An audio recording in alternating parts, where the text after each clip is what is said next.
On vous souhaite la bienvenue à ericlatour.com. Dans quelques instants, on vous parle de l'Éclusier du Haut-Richelieu, un organisme qui existe sur le territoire depuis plus de 25 ans, qui délivre des services très importants en matière de santé mentale. Et là, il y a une activité de financement qui s'appelle le Tour de force BMR, donc une type de compétition de force, mais il y a d'autres choses également, on va en parler dans quelques instants. Mais d'abord, on reste dans le domaine de la santé parce qu'il y a eu, il n'y a pas longtemps, inauguration des nouvelles installations à l'hôpital du Haut-Richelieu avec le ministre Gaétan Barrette. Et puis nous, on est allé faire un petit tournage et entrevue sur place pour vous faire découvrir ces nouvelles installations.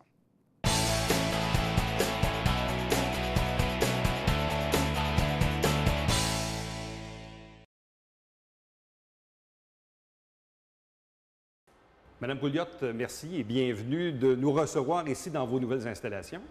Bien, ça nous fait vraiment plaisir. Ça nous donne l'occasion de vous faire voir une zone de l'hôpital, de l'agrandissement dans le projet majeur que normalement, vous n'auriez pas pu voir puisque nous sommes actuellement au bloc opératoire, dans les nouvelles salles. Évidemment, les gens qui nous regardent en ce moment le savent, ça fait des années, voire des décennies qu'on parle de ce projet d'agrandissement parce que les besoins étaient au rendez-vous. On a presque doublé la capacité même de l'ancien bâtiment qui, lui, est toujours opérationnel. Dans la portion qu'on inaugure, et il faut comprendre aussi que dans les jours et les semaines à venir, il y aura des déménagements de départements. Dans le fond, si vous pouvez nous dresser un peu un portrait de ces nouvelles installations, en commençant par le rez-de-chaussée et les étages subséquents. Alors, si on regarde au niveau du rez-de-chaussée, alors c'est l'urgence. Tout l'agrandissement, finalement, le premier étage, le rez-de-chaussée, est dédié strictement à l'urgence, où on retrouve donc 37 salles d'observation, une aire ambulatoire et évidemment les salles de triage ainsi que les salles de choc. Si on se rend au deuxième étage, alors, pour la même superficie, on y retrouve les soins intensifs, où on a une capacité donc de 13 lits de soins intensifs et de 5 lits pour la cardiologie. Et ici, actuellement, au niveau du bloc opératoire, 8 salles de bloc opératoire, une salle d'induction. Alors voilà, ça représente les superficies actuellement occupées dans l'agrandissement. Bon. En termes de capacité, il n'y a pas nécessairement plus de lits, plus de civières, mais il y a davantage d'espace pour travailler et évidemment une mise à niveau au niveau de la technologie et des équipements. Tout à fait. Si on regarde en termes de superficie, juste au niveau de l'urgence, on se rend compte que la superficie de la nouvelle urgence est 3 fois plus grande que l'urgence, l'ancienne urgence, si on peut dire, ou la presque ancienne urgence, et c'est sans augmentation de civière. Alors, on passe de 37 à 37. Et ça veut dire que c'est simplement des superficies qui représentent les requis aujourd'hui par rapport aux mises aux normes pour ce que doit être une chambre, une salle d'observation, ainsi que le poste des infirmières et toutes les salles d'utilité. Bon, dans le cas des soins intensifs, là aussi, encore le même nombre de lits, quoique vous avez 5 lits additionnels qui arrivent du département de cardiologie. Exactement. Alors, au niveau des soins intensifs, actuellement, dans les locaux des soins, on a 13 lits, 13 civières et 2 lits de débordement. Dans les nouveaux soins, il y a 13 chambres dédiées strictement aux soins intensifs et 5 qui seront pour la clientèle, comme vous l'avez dit, pour la clientèle de cardiologie. Par contre, ici, dans l'espace où on se trouve en ce moment, au bloc opératoire, vous avez par contre une salle d'opération de plus qu'auparavant. Tout à fait. Alors, une salle d'opération de plus, on passe de 7 à 8 salles d'opération et aussi une salle d'induction qui permet de préparer le patient avant la chirurgie à l'extérieur de la salle. Bon. Quelles ont été les premières réactions du personnel quand les employés ont visité les installations? Quel sera leur propre bénéfice de travailler dans ces nouvelles installations? Bien, je vous dirais, il y en a plusieurs. Pour le personnel, la première chose, c'est travailler avec des équipements à la fine pointe de la technologie. Si on regarde, par exemple, au niveau d'ici d'une salle de bloc opératoire, alors toutes les dernières technologies sont au rendez-vous. Il y a aussi l'espace, il faut se le dire. Quand on regarde la façon dont ça a été réfléchi, le concept, évidemment, il y a les aires qui sont clientèle et il y a les aires qui sont dédiées au personnel. Et ça aussi, ça permet à la fois de préserver la confidentialité pour la clientèle, mais aussi de permettre aux professionnels et au personnel d'avoir des discussions cliniques sans être exposés à la clientèle, si je peux dire. Et je dirais aussi que quand on se promène dans l'environnement, puis c'est probablement un des commentaires les plus fréquents des employés, il y a beaucoup plus de luminosité, vous l'avez vu, les espaces ont de grandes fenêtres, alors il y a beaucoup d'éclairage naturel. Et ça, on le sait, hein, que c'est d'ailleurs des éléments qui permettent de créer des environnements qui sont propices au bien-être, à la fois du patient, mais aussi pour le personnel. Ça fait des environnements de travail plus agréables. Quels seront, de l'autre côté, les bénéfices pour les patients, pour leur famille? Est-ce qu'il y a de nouveaux équipements dont les patients vont pouvoir bénéficier? Pour les patients, je ne suis pas certaine qu'il y a tellement de nouveaux équipements que les patients vont être en mesure d'apprécier, mais je vous dirais que l'environnement, c'est sans contredit quelque chose que les patients vont remarquer, aussi les familles, puisqu'on a dédié des espaces, comme aux soins intensifs, il y a dorénavant un salon des familles, donc qui permet aux gens qui sont au chevet des personnes malades de se retirer, mais d'être à proximité. Bon. Quelle est maintenant la séquence de déménagement des départements? Parce qu'on parle maintenant on parle de quelques jours, là. Tout à fait. Alors, on a eu quelques dates tentatives, mais là, ça y est, on a les dates officielles de déménagement. Le premier groupe à déménager, ce sont l'équipe du bloc opératoire.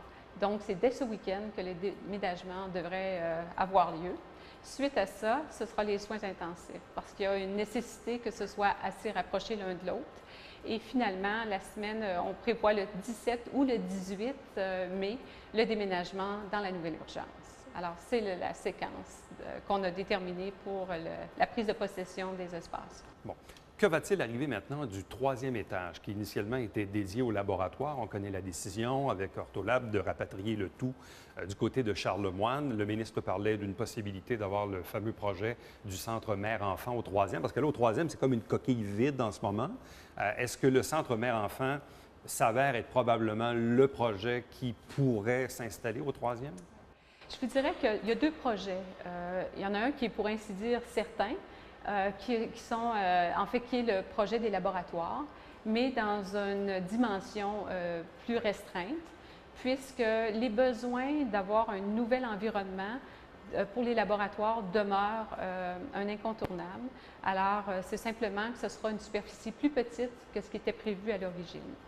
Alors, l'espace résiduel devrait permettre, et c'est ce qu'on a fait dans une étude de préconcept, de localiser le centre mère-enfant. Et c'est pourquoi on a fait une demande au ministère pour qu'on puisse réaliser ce projet-là, dont vous le savez, la Fondation est un très grand partenaire, puisqu'une campagne majeure de 5 millions devrait faire en sorte de financer une très grande partie de ce projet-là. On est en attente du retour du ministère. Il y a une équipe, c'est une équipe clinique qui analyse notre étude qu'on leur a fournie. Alors, on espère vraiment avoir des bonnes nouvelles. Quels sont les délais, disons, souhaitables ou réalistes pour pouvoir occuper le troisième étage avec la portion laboratoire et le projet dont on parle? Actuellement, les professionnels sont à redéfinir les superficies exactes qui sera requise pour le laboratoire. Suite à ça, les professionnels vont faire les plans et devis finaux. Et par la suite, évidemment, là, il y a les étapes évidemment d'appel d'offres et éminemment la construction donc de ce secteur-là. On pense que pour les laboratoires, ça pourrait représenter un délai d'à peu près 12 mois. Pour ce qui est dans le meilleur des mondes, à partir du moment où on aurait une réponse favorable du côté du centre mère-enfant, ça serait effectivement un petit peu plus long parce que tout est à définir. Nous avons fait une étude de préconcept, mais là, évidemment, il faudra aller plus loin avec un PFT. Bon, une fois l'urgence, les soins intensifs, bloc opératoire déménagés, que va-t-il arriver maintenant de ces espaces qui sont actuellement occupés dans l'ancienne partie? Parce qu'en termes de capacité, s'il n'y a pas nécessairement plus de lits, mais l'espace qui est occupé ici va en libérer un autre dans la vieille partie. Donc là aussi, il y aura un bénéfice pour les patients. Qu'est-ce qu'on va faire de ces espaces? Tout à fait. Il y a une conjoncture extraordinaire pour l'organisation, puisque parmi les espaces qui vont être libérés, il y a beaucoup de ces espaces-là qui vont permettre la réalisation du projet 514. C'est un projet que, je dirais, depuis 2011, qui a été identifié par le ministère, qui vise le rapatriement des clientèles qui consommaient antérieurement des services au niveau de la région de Montréal. Donc, depuis quelques années, on a recruté beaucoup de spécialistes, ce qui fait que les services peuvent dorénavant être donnés et accessibles à proximité pour la clientèle du territoire. Par contre, l'environnement physique doit se développer et là, ça va nous permettre de corriger le manque d'espace pour offrir les services là, à la hauteur des besoins de la population. Alors ça, c'est une grande partie des bénéfices et je vous dirais, l'autre partie, c'est que dans le projet majeur, il y avait à la fois la construction, l'agrandissement, mais il y avait aussi des rénovations à l'intérieur. Donc, la nouvelle salle de réveil sera faite dans la prochaine étape et ainsi que la chirurgie d'un jour. Alors, il y a quand même quelques éléments importants du projet qui se continuent et le 514 va être la poursuite de ça par la récupération d'espace. Bon, Madame Pouliot, on est évidemment à quelques jours, quelques heures de l'ouverture et de ce déménagement des différents départements. Ce projet, on en parle depuis plus d'une décennie. Entre les plans et l'exécution, et on le sait même dans nos propres maisons, quand on effectue des travaux, il y a parfois des modifications en cours de route. Quels ont été les plus grands défis dans la gestion de ce chantier-là? C'est une excellente question. Je suis certaine que si je me référais à mon équipe de projet, il y aurait peut-être des réponses différentes. Je vous dirais que les grands défis étaient évidemment de s'assurer qu'on maintenait tous les services alors que, inévitablement, pour être capable d'accoler l'agrandissement à l'existant, il y avait on a dû demander, par exemple, au bloc opératoire de réduire d'une salle son secteur. Alors ça comportait des défis pour les équipes cliniques. Alors tout ce qui était d'arriver à arrimer les deux bâtiments l'un à l'autre, je pense que ça constitue un grand défi, tant au niveau du projet de construction, mais je pense au niveau du projet clinique aussi, parce qu'il y a eu plusieurs chantiers qui ont eu des effets collatéraux sur les activités cliniques dans l'existant et on a eu une collaboration extraordinaire de la part de toutes les équipes. Est-ce qu'on a dû faire des ajustements en cours de route? Parfois, on est dans la construction, on dit « Oh là là, on n'avait pas pensé à ça ». Est-ce qu'on a dû faire certains ajustements? Il y a eu plusieurs ajustements, mais je vous dirais qu'au niveau de l'équipe de projet, comme ils étaient à temps plein dans le projet et étaient vraiment investis tant au niveau des équipes cliniques que du côté de la ski, dès qu'on identifiait qu'il y avait un enjeu, rapidement, tout le monde se mettait en mode solution pour s'assurer d'apporter les correctifs. Mais comme dans tout grand projet, quelqu'un disait tout à l'heure, on fait des rénovations à la maison, puis on a toujours des petits défis. Alors, un grand projet comme celui-ci, évidemment, il y a eu plusieurs ajustements en cours de route, mais ça s'est très bien passé. Bon, en terminant, évidemment, au Québec, des hôpitaux ou des agrandissements de cette ampleur-là, on ne fait pas ça tous les jours. On peut dire maintenant que l'hôpital du Richelieu va devenir quoi, la référence pour les prochains projets au Québec? Est-ce que vous vous attendez à avoir des visiteurs ou est-ce que c'est déjà commencé? C'est déjà commencé. Hein? Je pense que l'équipe de projet pourrait vous dire qu'ils ont été sollicités déjà pour que certaines organisations viennent visiter nos espaces. Est-ce qu'on sera la référence? Bien, c'est comme ça fonctionne. Hein? Chaque fois qu'il y a un projet qui se réalise, évidemment, les gens veulent savoir quels ont été les bons coups, les enjeux, les difficultés et mettre à contribution l'expertise de chacun pour ne pas reproduire certaines erreurs. Mais je vous dirais où on est particulièrement privilégié dans notre CIS, c'est qu'à peu près au même moment dans l'année, on se retrouve avec l'ouverture de 2 urgences dans nos 2 centres hospitaliers. Alors, tant du côté de Charlemagne, dont l'ouverture finale, la dernière phase de déménagement aura lieu le 1er juin, qu'ici, où l'ensemble de l'appropriation de l'agrandissement va être complété à partir du 18 mai. Alors ça, pour nous, c'est extraordinaire. Merci beaucoup. Merci.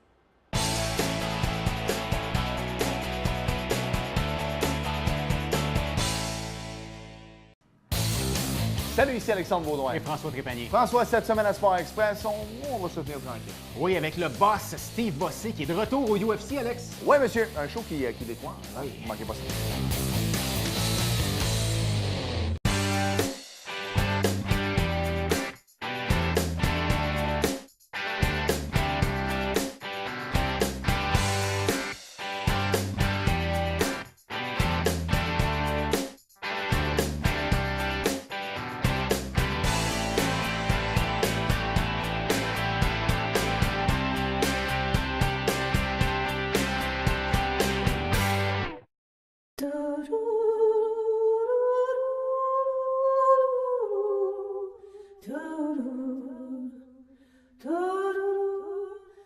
Coulisses Beta, jeudi 19h.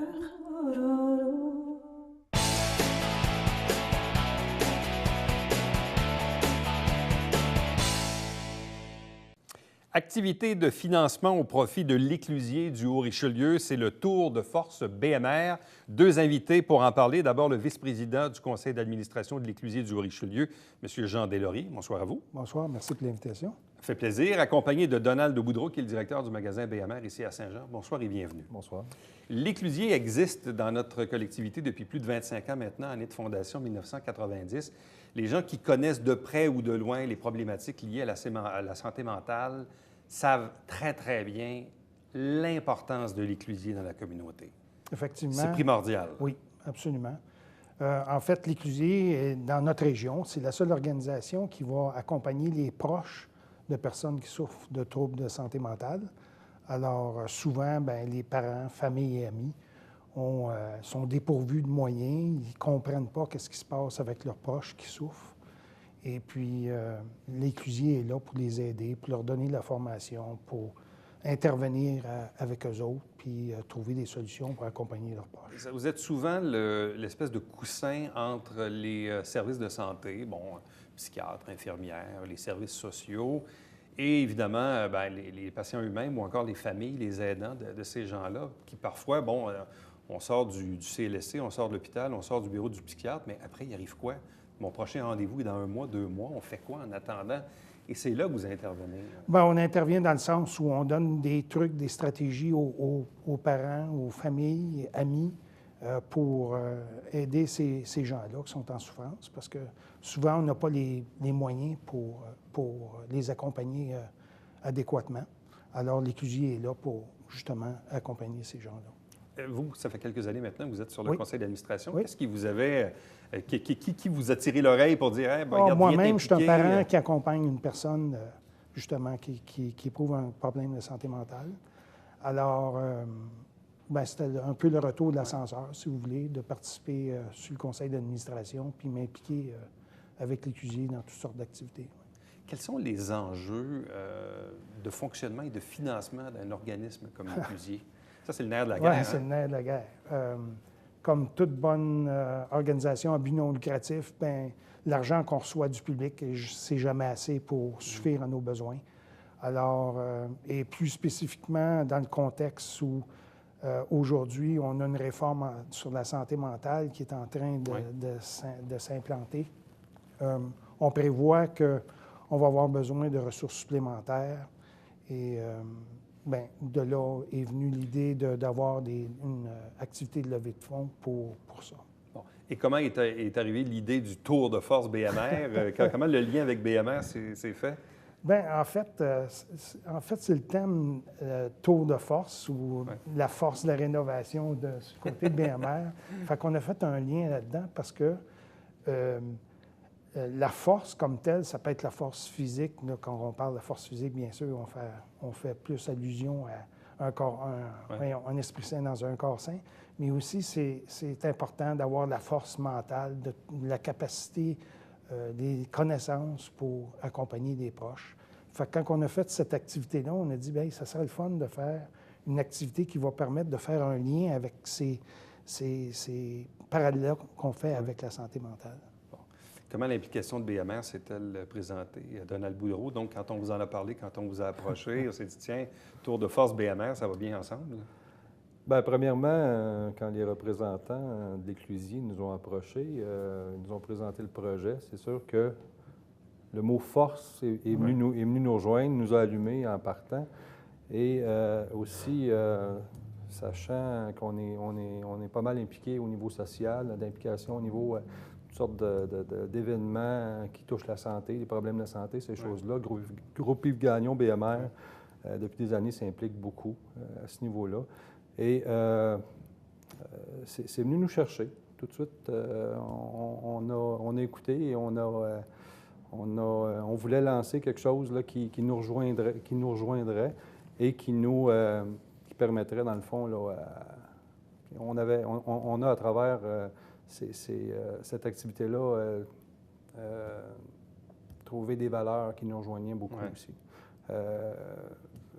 que ce soit au niveau team building, travail Ouais. d'équipe, que ce soit au niveau persévérance. Travaux acharnés et toujours pas lâcher. C'est des valeurs qui nous rejoignent beaucoup.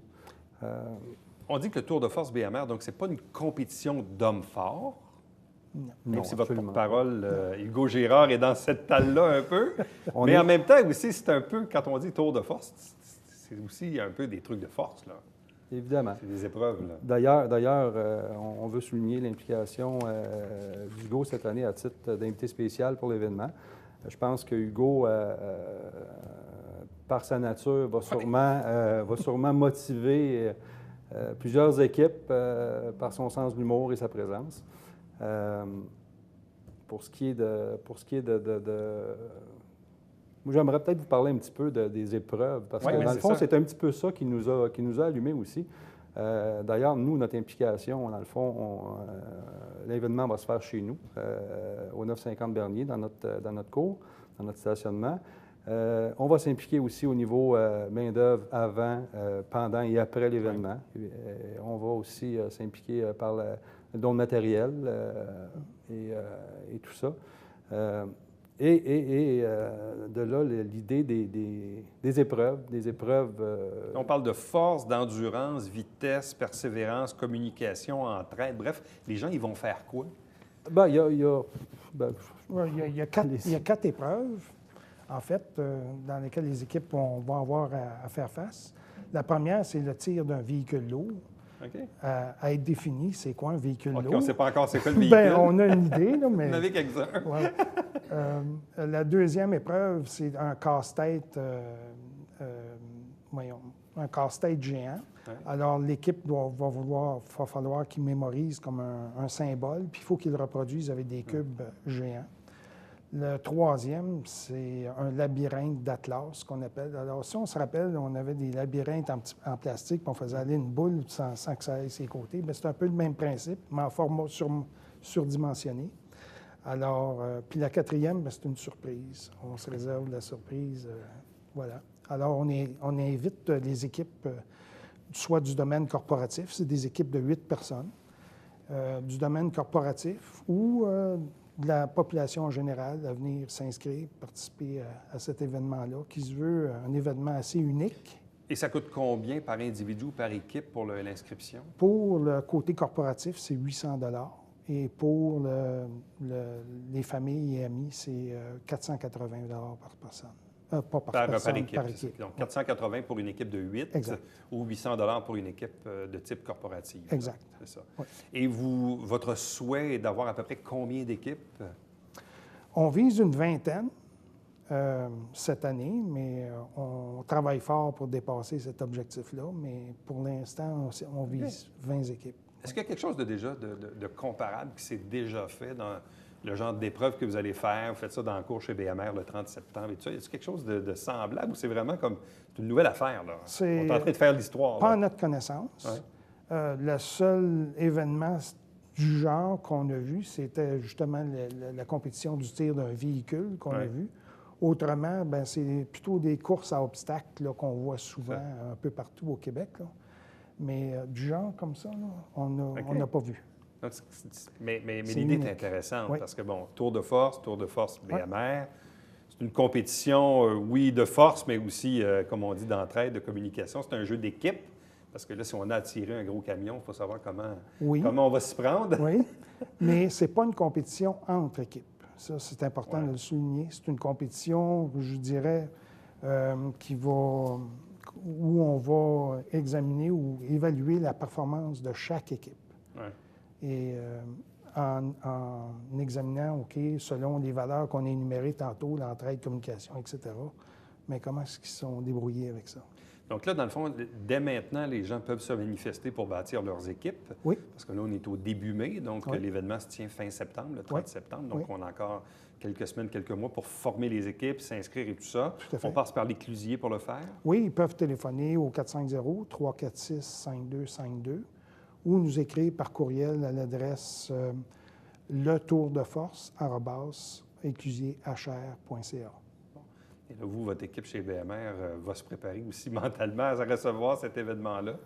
On va se préparer à recevoir l'événement et je tiens à souligner l'inscription. Je confirme l'inscription d'une équipe. Déjà? Déjà, BMR Groupe Yves Gagnon sera présent et va lance un défi aux autres entreprises de la région à Super. être présents. Dans le fond, c'est une activité team building. On s'entend qu'on veut renforcer des liens entre les personnes, entre les individus. Puis, je pense que ça remet beaucoup de choses en question, ces trucs-là. Et bien sûr, tout ça au profit de l'organisme qui est l'Éclusier, là, qui livre des services en santé mentale dans la région de façon assez éloquente. Bien, merci beaucoup, félicitations et bonne chance pour la suite. Merci. Reste avec nous au retour, le Babillard quotidien.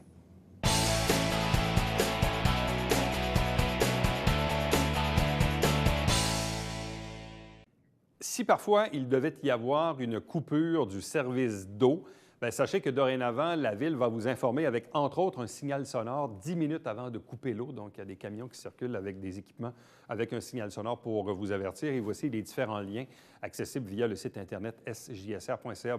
Et là, vous avez différents liens selon, évidemment, la différence du problème par rapport à l'eau potable.